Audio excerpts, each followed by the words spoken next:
আপনাদের কাছে নিয়ে হাজির হয়েছি ডুরান্ড কাপ 2026-এর পয়েন্টস টেবিল বা স্ট্যান্ডিংস টেবিল। তার আগে এক নজর ইন্ট্রোটা দেখে নেওয়া যাক, যেখানে ইন্ট্রোতে আমাদের সামনে তুলে ধরা হচ্ছে প্রত্যেকটা ম্যাচ গ্রাউন্ডের ছবি দিয়ে। তো বন্ধুরা, ডুরান্ড কাপ 2026-এর 135তম সিজন শুরু হয়েছে এবং 36তম ম্যাচ শেষ হয়ে গেছে। আগামী গতকাল অর্থাৎ 13ই আগস্টে যে 3টি ম্যাচ হয়েছে সেই 3 ম্যাচের আপনাদের কাছে ফলাফল বা রেজাল্ট এখন তুলে ধরেছি। যেখানে দিনের প্রথম ম্যাচে বোল্যান্ড এফসির সঙ্গে করবলং মর্নিং স্টারের মধ্যে ম্যাচ হয়েছিল। দ্বিতীয় ম্যাচ হয়েছিল জামশেদপুর এফসির সঙ্গে ইন্ডিয়ান এয়ারফোর্স এবং তৃতীয় ম্যাচ হয়েছে শিলং লাজংয়ের সঙ্গে লাংসিংয়ের মধ্যে। এবং এই 3 ম্যাচ শেষে আমাদের কাছে ডুরান্ড কাপ 2026-এর 135তম সিজনে 36তম ম্যাচ শেষ হয়ে গেছে এবং সেই ম্যাচ শেষে আপনাদের কাছে পয়েন্টস টেবিল তুলে ধরবো। তার আগে ভিডিওটা যারা দেখছেন অবশ্যই লাইক শেয়ার সাবস্ক্রাইব করে পাশে থাকুন।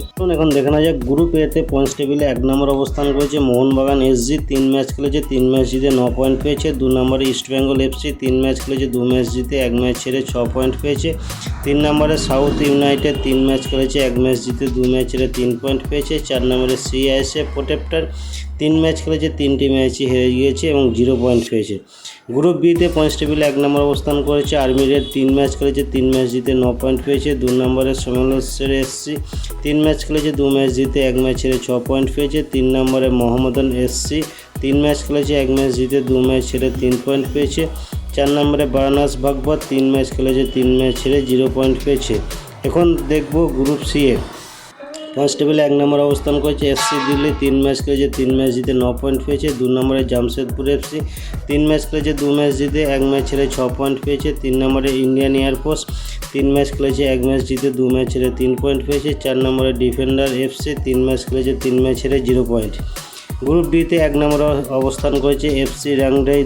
3 ম্যাচ খেলেছে, 2 ম্যাচ জিতে 1 ম্যাচ ছেড়ে 6 পয়েন্ট পেয়েছে। 2 নম্বরে নারকা এফসি। 3 ম্যাচ খেলেছে, 1 ম্যাচ জিতে 1 ম্যাচ ড্র করে 1 ম্যাচ ছেড়ে 4 পয়েন্ট পেয়েছে। 3 নম্বরে তারু। 3 ম্যাচ খেলেছে, 1 ম্যাচ জিতে 1 ম্যাচ ড্র করে 1 ম্যাচ ছেড়ে 4 পয়েন্ট পেয়েছে। 4 নম্বরে ইন্ডিয়ান নেভি। 3 ম্যাচ খেলেছে, 1 ম্যাচ জিতে 2 ম্যাচ ছেড়ে 3 পয়েন্ট পেয়েছে। এরপর গ্রুপ ইতে 1 নম্বর অবস্থান করেছে শিলং লাজং। 3 ম্যাচ খেলেছে, 2 ম্যাচ জিতে 1 ম্যাচ ড্র করে 7 পয়েন্ট পেয়েছে। 2 নম্বরে লাংসিং। 3 ম্যাচ খেলেছে, 1 ম্যাচ জিতে 2 ম্যাচ ড্র করে 5 পয়েন্ট পেয়েছে।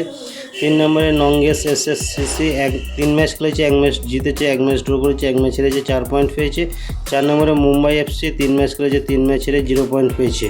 এরপর গ্রুপ এফে 1 নম্বর অবস্থান করেছে north east United FC. 3 match খেলেছে, 3 ম্যাচ জিতে 9 পয়েন্ট পেয়েছে। 2 নম্বরে বোল্যান্ড এফসি। 3 ম্যাচ খেলেছে, 2 ম্যাচ জিতে 1 ম্যাচ ছেড়ে 6 পয়েন্ট পেয়েছে।